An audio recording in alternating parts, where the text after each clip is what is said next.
Hi, it's Hazel. Welcome back to my channel. It is the third video of this day, and it is also day 17 of the 100-day challenge. Now, this is going to be a quick one. I basically just want to talk about tea. So,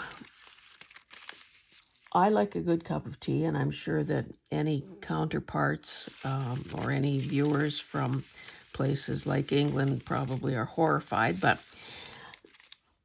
there are two ways to do it. There's either loose tea, and you have that little insert into the mug that allows the tea to steep. The quicker and easier way, and the portable way, perhaps, is to use tea bags. Now, Stash, you can see, is a recurring brand that I use, that I buy. And I had way too many varieties of tea. So I'm gradually working my way through them. And as they are depleted, I will just be replacing them with my favorites. So basically what I do is I rip the package open, immerse the tea bag in water, and because I don't like anything very strong, whether it's tea or coffee, I never steep for as long as they say. They're saying 3 to 5 minutes on this particular one. No. So naturally I save these. In past projects, I have often used them as little pockets. And because these are sort of, well, they're almost like foil inside. Let's see this other brand. This is kind of plasticky. Maybe it tears a little more easily. I guess a person, if intending to use these as little pockets, or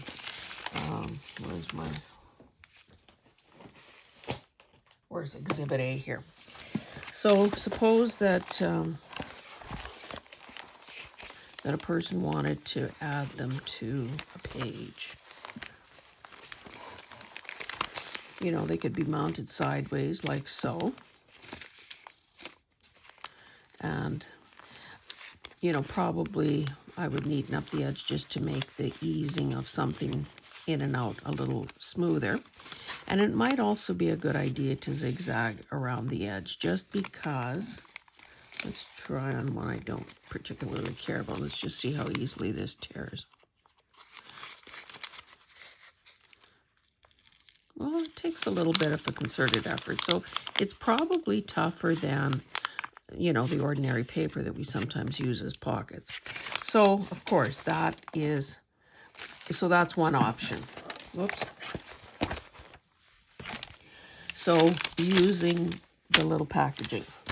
Now, when I take my tea bag out of my cup, I usually have a paper towel. This is a 2-ply. The perforation is here. So a double sheet, so to speak, fold it over into quarters. I lay the tea bag on there and I let it dry there. So you can see what a nice byproduct this is. And because these are probably a name brand towel, they also come apart quite nicely without ripping. And I have used things like this in collage as well. I suppose, I've never tried it, but I suppose ironing it would, you know, maybe make things a wee bit easier. But of course, sometimes texture is what we want. Now, unfortunately, okay, so on a flavor like this, wild raspberry, you think, oh my goodness, that's going to be a yummy one. And of course, the bag itself will turn pink. However, anybody who's tried to use one of these, and this is the tangled mess again. Anyone who's tried to, where is it now? Anyone who has tried to use it knows that the minute that bag gets wet with glue or whatever, the color, the pink is gone. Okay, so sometimes I get a tangled mess like this. Sometimes I care, sometimes I don't. So just to finish off this process and show you kind of what I do next. Now, because these are all virtually the same, this is different, Twinnings. Because these are virtually the same brand, they're all made the same way. So typically what I would do is just pull that thread out, fold this back,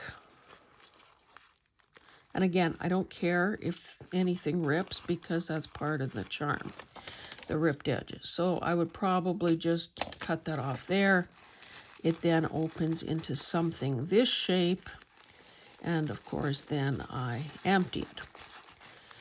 Now some tea comes out more cleanly than others, and so there's this little fold here. So depending on what you intend, you could leave it doubled, which would make it a little bit stronger. I typically sort of rip down this seam. Oh, this is coming apart nicely. So it's not ripping, it's just sort of letting go. Now again, just with a thumb, or I don't think I've ever used anything harsher than that. I suppose a soft toothbrush, old toothbrush would help, or could do the job too. That's what I end up with. Now, I would, unless I was doing, like, creating sort of a background masterboard, or there are videos out there. I think it's Melanie at the Treasured Page that does a collage with tea bags. I don't know if she uses these kind of small ones or those bigger ones. Tea bag papers, I guess they're called, to create, and then through a series of processes, turns it into sort of a faux leather looking thing. Even if I was doing a collage, which I have done, and I don't need to show you a sample, number one, because I can't find it, and number one, you know full well what a collage looks like. You'd have to be cognizant of what you put it over. So if it was over brown paper, that would obviously work well together. If you wanted a contrasting thing underneath, you'd think that through as well.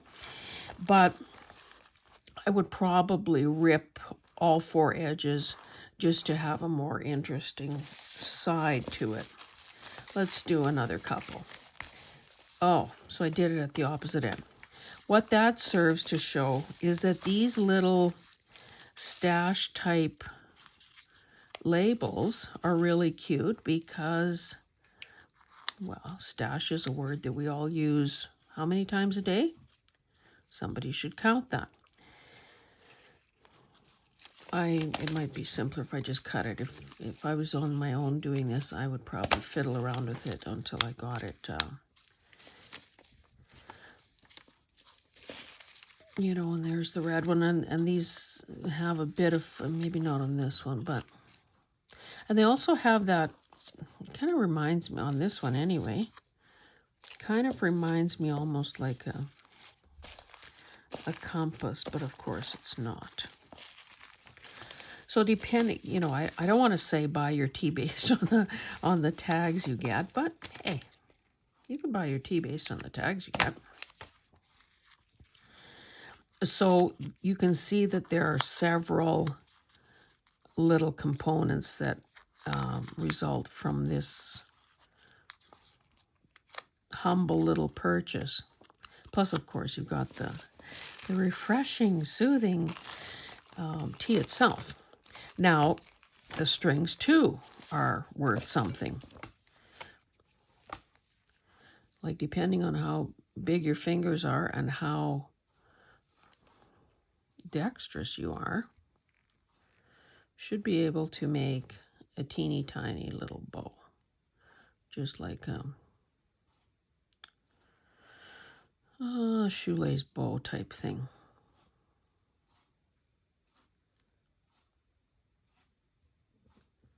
Trying to even out my sides here.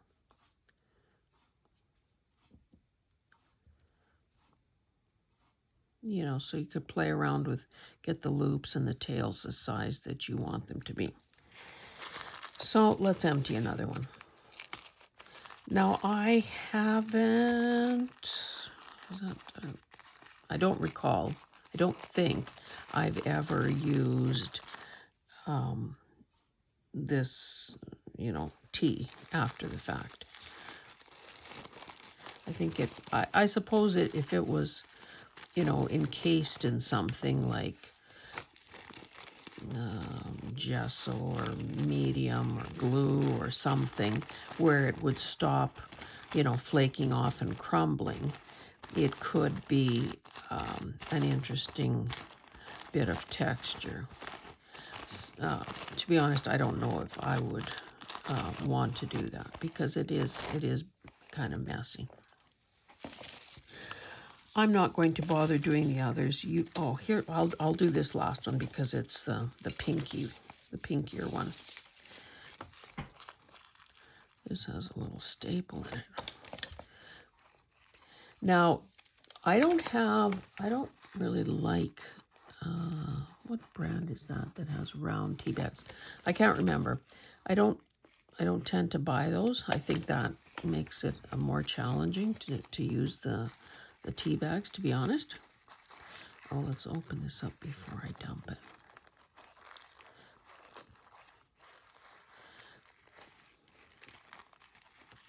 You can see the pink. Oh, I hope you can see.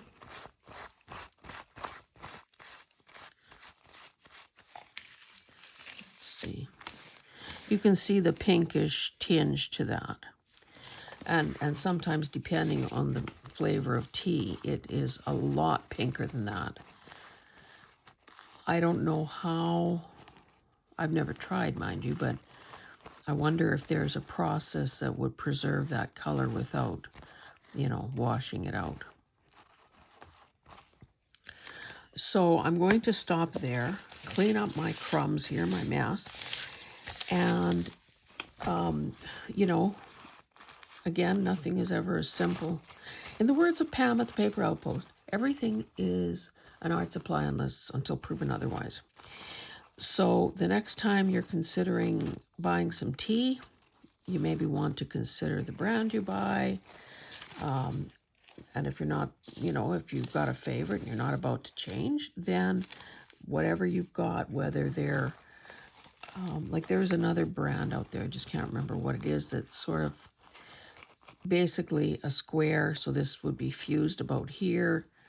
I mean, all four sides are kind of fused closed.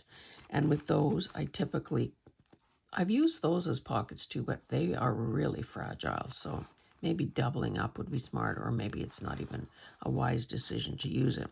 But typically what I do is I would cut it at one end and then open it up. So you kind of end up with something about that size and a more obvious side seam than this little thing here. Those are probably about 1/4 of an inch in width. So again, it's a case of using what you have, using every bit of what you have, string, labels, envelopes, the bags themselves. Again, I don't do anything with the actual tea leaves. And of course, my little drying thingamajigger. So that is it for today. And I hope that you're doing a 100-day project of some sort. I hope I haven't pulled this out for a while. I will just, again, subtly, gently suggest that you consider subscribing if you like what you're seeing and are living on pins and needles, not knowing what could she possibly do next? What could she possibly say next? Subscribing is, you know, typically the first step. And after that, of course, a thumbs up is appreciated. Commenting is even better. And talking it up to friends and relatives and anyone who listen is, you know, that whole word of mouth thing that makes the world go round. I will let you go here. Thank you so much for joining me. I will be back again tomorrow. And yeah, keep crafting. Stay well.